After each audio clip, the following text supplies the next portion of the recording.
Kozhikode നാദാപുരത്ത് KSRTC ബസും സ്വകാര്യ ബസും കൂട്ടിയിടിച്ച അപകടം നിരവധി പേർക്ക് പരിക്കേറ്റു. വിവരങ്ങളുമായി കോഴിക്കോട് നിന്ന് സമീർ സി മുഹമ്മദ് ചേരുകയാണ്. സമീർ, എപ്പോഴായിരുന്നു ഈ അപകടം? അപകട കാരണം എന്താണ്? മറ്റു വിവരങ്ങൾ?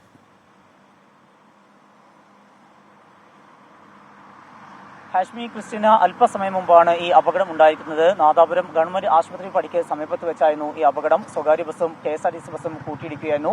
40ഓളം പേർക്കാണ് പരിക്കേറ്റിരിക്കുന്നത്. 2 വാഹനങ്ങളിലായിട്ടുള്ള 40ഓളം പേർക്കാണ് പരിക്കേറ്റിരിക്കുന്നത്. ഇതിൽ 3 പേരുടെ ആരോഗ്യനില ഗുരുതരമാണ്. അതിൽ KSRTC ഡ്രൈവർ ഉൾപ്പെടെയുള്ള 3 പേരുടെ ആരോഗ്യനിലയാണ് ഗുരുതരമായിരിക്കുന്നത്.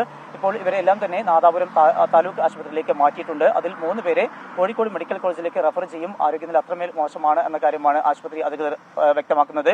KSRTC ഡ്രൈവർ ആ വാഹനത്തിനകത്ത് തന്നെ കുടുങ്ങിപ്പോവുകയായിരുന്നു. പിന്നീട് അതിന്റെ ഡോറ് വെട്ടിപ്പൊളിച്ച് ഫയർഫോഴ്സ് ഉദ്യോഗസ്ഥർ എത്തിയാണ് ഈ ഡ്രൈവറെ പുറത്തിറക്കിയത്. ഈ അപകട കാരണം എന്താണ് എന്ന് വ്യക്തമല്ല. നേരിയ ഒരു മഴയും ഉണ്ടായിരുന്നു. ഒരുപക്ഷെ ബ്രേക്ക് പിടിച്ചത് കിട്ടാത്തതുകൊണ്ടോ അല്ലെങ്കിൽ തെന്നി മാറിയത് കൊണ്ടോ ആയിരിക്കാം എന്നുള്ള ഒരു പ്രാഥമിക നിഗമനമാണ് ഉള്ളത്. എന്തായാലും ഇപ്പോൾ 3 പേരുടെ ആരോഗ്യനില ഗുരുതരമാണ്. വിദ്യാർത്ഥികൾ ഉൾപ്പെടെയുള്ളവരാണ് ഈ വാഹനത്തിൽ ഉണ്ടായിരുന്നത്.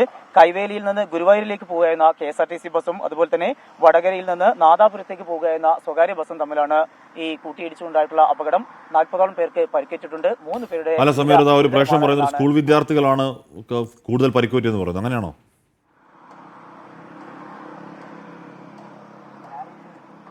ഈ വാഹനത്തിൽ 2 വാഹനങ്ങളുമായിക്കൊണ്ട് വിദ്യാർത്ഥികൾ ഉൾപ്പെടെയുള്ളവർ ഉണ്ടായിരുന്നു. വിദ്യാർത്ഥികൾക്കും പരിക്കേറ്റിട്ടുണ്ട്. അതിൽ ഇപ്പോൾ 40ഓളം പേരാണ് ഉള്ളത്. 2 വാഹനങ്ങളായിക്കൊണ്ട് പരിക്കേറ്റവർ. അതിൽ വിദ്യാർത്ഥികളുണ്ട്, അതുപോലെ തന്നെ മറ്റ് ജോലിക്ക് പോകുന്നവരുണ്ട്, മറ്റ് ഉദ്യോഗാർത്ഥികൾ ഉൾപ്പെടെയുള്ളവരുമുണ്ട്. വിദ്യാർത്ഥികൾ ഉൾപ്പെടെയുള്ളവർക്കും പരിക്കേറ്റിട്ടുണ്ട്. അത് എത്രമാത്രം വിദ്യാർത്ഥികൾക്ക് പരിക്കേറ്റിട്ടുണ്ട് എന്നുള്ള കാര്യങ്ങൾ നമുക്ക് അല്പസമയത്തിന് തന്നെ ലഭ്യമാകും. ഇപ്പോൾ ഇവരെല്ലാവരെയും നാദാപുരം താലൂക്ക് ആശുപത്രിയിലേക്ക് മാറ്റിയിരിക്കുകയാണ്. ഹാഷ്മി.